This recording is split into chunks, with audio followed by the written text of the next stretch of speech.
तो स्वागत है मेरे इस ब्लॉग में। जैसा कि मैंने पिछली वीडियोस में बता रखा है कि मैं काम कर रहा हूँ एक धमाकेदार एप्लीकेशन पर जो गार्डनिंग को बेहद ही आसान बना सकती है। तो आज हमारे प्रोजेक्ट का डे 2। तो कल किए गए सर्वे पर टीम 1 अपना एक्सपीरियंस शेयर करने के लिए आज हमारे बीच आ गई है।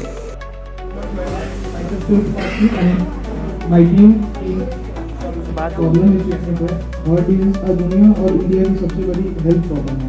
अचानक आने वाली हार्ट अटैक की वजह से हजारों लोग सिर्फ इसलिए जान गंवा देते हैं क्योंकि उन्हें इमरजेंसी वार्निंग और रियल टाइम मॉनिटरिंग नहीं मिल सकता है। इमरजेंसी में monitoring near various medical stores and hospitals to survey chemists and doctors, patients and locals for what are the reasons and what are the safety measures we can take for heart patients, because the mortality rate due to the heart attack is very large in India. So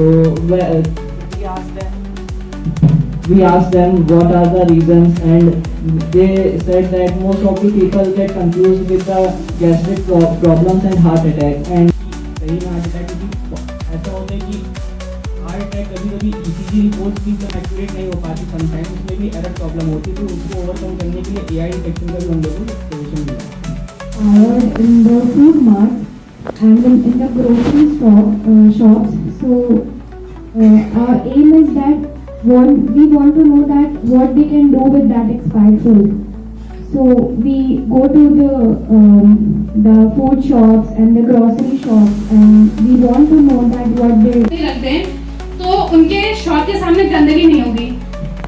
अगर वो government को blame कर रहे हैं, अगर उसकी जगह वो खुद एक स्टेप ले हैं तो इतनी गंदगी नहीं होगी।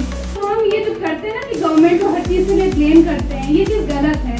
तो सिर्फ डस्टबिन वगैरह बना लेने से या फिर हर चीज़ करने से पब्लिक को नहीं हम चेंज कर सकते, उनकी मेंटेलिटी नहीं चेंज कर सकते।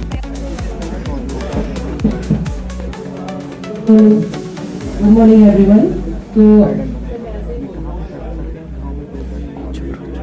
Good morning everyone. तो हमारा प्रॉब्लम स्टेटमेंट जैसे कि हम लोग ने पहले भी डिस्कस किया था, लाई करता है कि आसपास जो हमारे लिटर वगैरह प्लास्टिक या वेस्ट मैनेजमेंट में, तो इसके अकॉर्डिंग लाई करता है।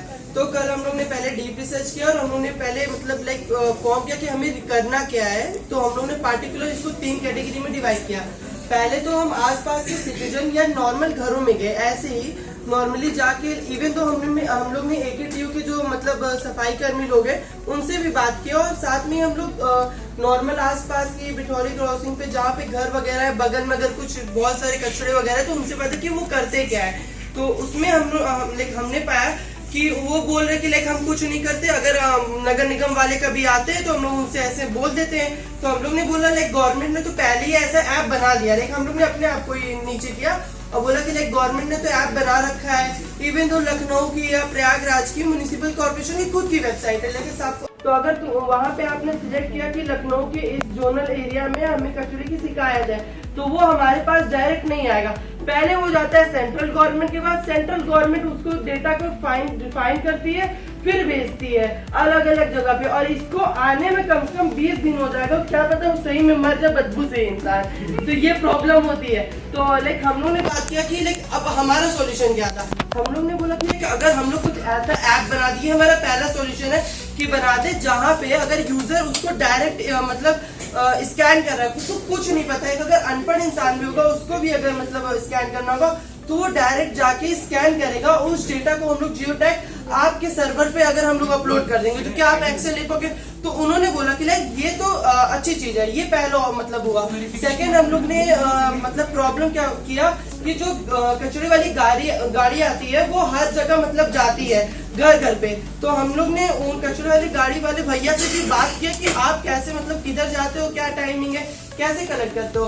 तो उन्होंने बोला कि हमारा टाइम 2 बजे तक रहता है, सुबह 8 बजे से हम निकल जाते हैं, हमें 2 बजे तक जहाँ जहाँ एरिया डिवाइड रहता है वहाँ पे हमें कलेक्ट करना रहता है। मैंने बोला मान लीजिए जैसे मेरे घर में ये प्रॉब्लम बहुत ज्यादा होती है, अगर मैं अपने घर की बात करूँ, मेरे घर में सब लोग वर्किंग, इवन तो मेरे मम्मा पापा और हम लोग भी कॉलेज चले जाते हैं। तो सुबह हम लोग 6 बजे 7 बजे निकल गए, कचरे वाली गाड़ी आ रही है कहते हैं 8 बजे, तो हम कचरा कहाँ रखे, लाइक घर के बाहर ऐसे ही फेंक दें, खुले में रख दें, वो कैसे कलेक्ट होगा। तो ये आई थिंक बहुत लोगों के साथ होता है। तो हम लोग ने बोला कि क्या ऐसा कर सकते हैं किसी एक मोहल्ले के लिए, सिर्फ फॉर वन लोकेलिटी हम लोग एक बड़ा सा बिन बनाए, और हम लोग कोई बिन नहीं बना रहे हैं, हम लोग कोई डस्टबिन नहीं बना रहे हैं, हम लोग बस एक डब्बा टाइप का बड़ा सा रखेंगे, उसमें हम लोग बस सेंसर इंप्लीमेंट कर रहे हैं। हम लोग को यहाँ पे लेके फुल फ्लेश टेक्नोलॉजी नहीं बता रहे।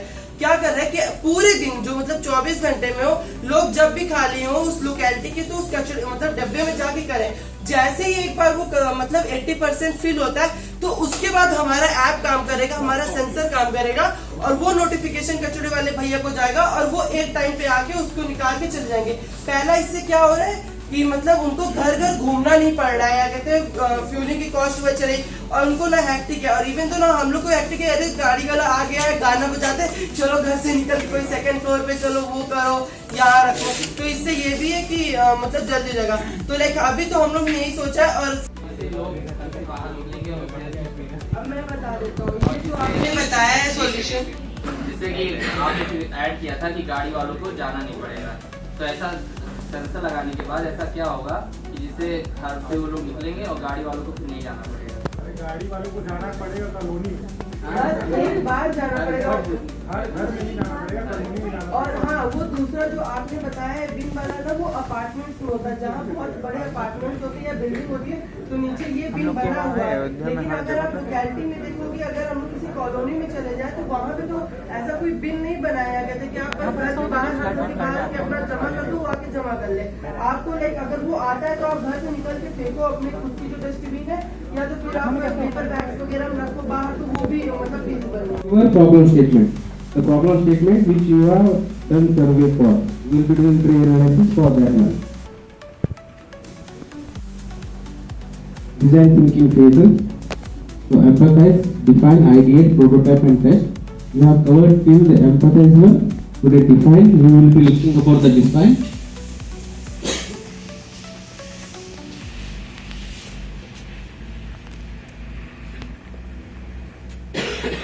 By observing this particular image, and then we'll say what you are getting.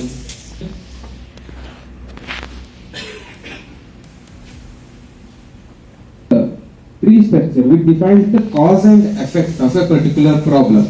For example, we have something in a tree. We have something called tree has been divided into three parts. One is trunk, another is root, another we have the branches. Okay.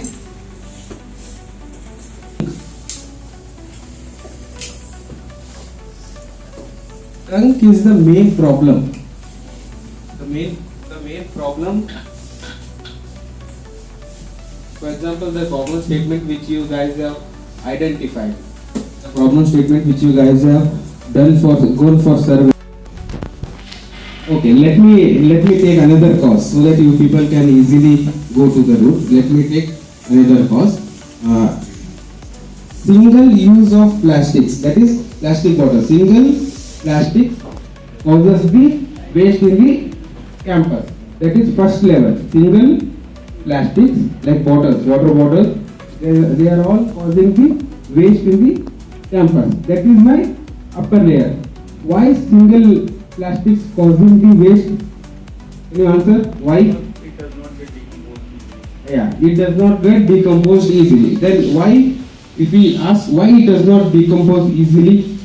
Because the polymers do not degrade. Okay, polymers do not degrade. Or difficulty in reaching the destination on time. Traveling in private vehicle. The first root cause is traveling in private vehicle. अगर मैं इसको why से, if I ask why to this, why traveling in private vehicle?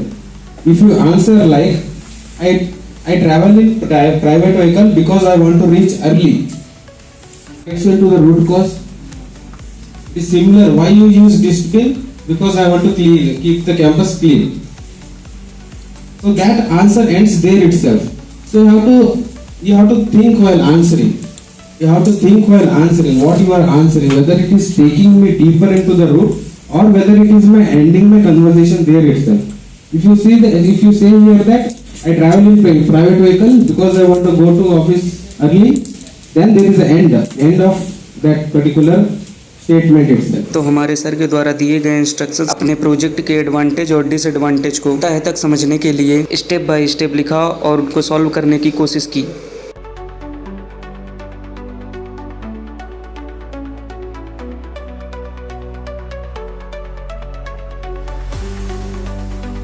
इसी बीच हमारे teammates ने थोड़ी सी मस्ती भी कर ली। यही सब करने आते हो यहाँ पे?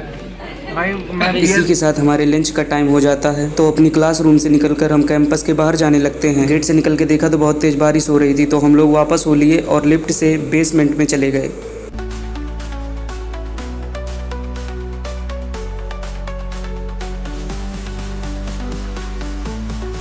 बेसमेंट में पहुंचने के बाद थोड़ा ठंडा फील हुआ, फिर बाहर जाकर तब तक हमने देखा कि बारिश थोड़ी सी थम चुकी थी।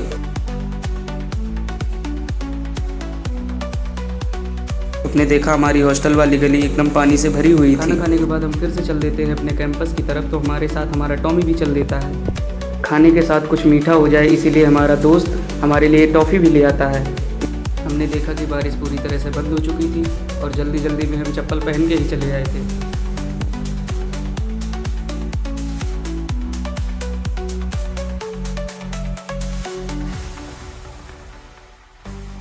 इसी का नज़ारा लेते हुए तो फिर से एंटर हो जाते हैं अपने यूनिवर्सिटी के कैंपस में। कैंपस में ही किसी का सिंहासन चुराते हुए हमें भैया दिख जाते हैं। हम फिर से अपनी क्लासरूम में पहुंचते हैं। अटेंडेंस लेने के बाद सर ने हमसे अपना फीडबैक मांग लिया।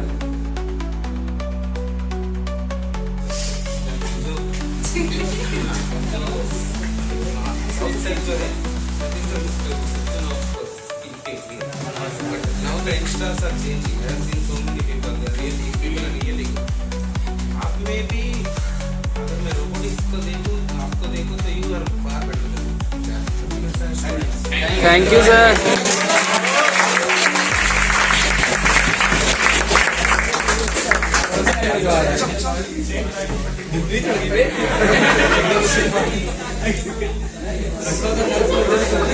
उन्होंने भी हमें अपना फीडबैक दिया और हमें इनकरेज किया।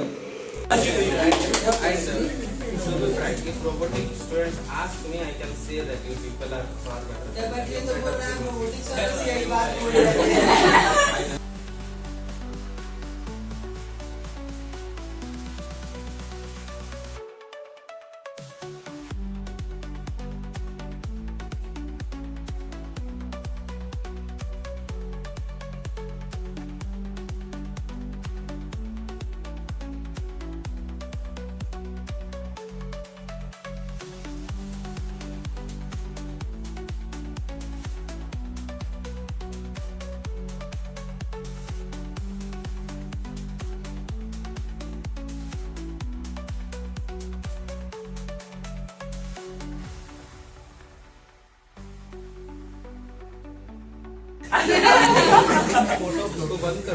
तभी हमें हमारा दोस्त दिखता है जो अकेले काम कर रहा था और उसके टीममेट सभी मौज मस्ती कर रहे थे। तो इसी के साथ आज का सेशन हमारा यहीं समाप्त हो जाता है और लिफ्ट पकड़कर हम फिर से अपने कैंपस से बाहर चले जाते हैं अपने हॉस्टल के लिए।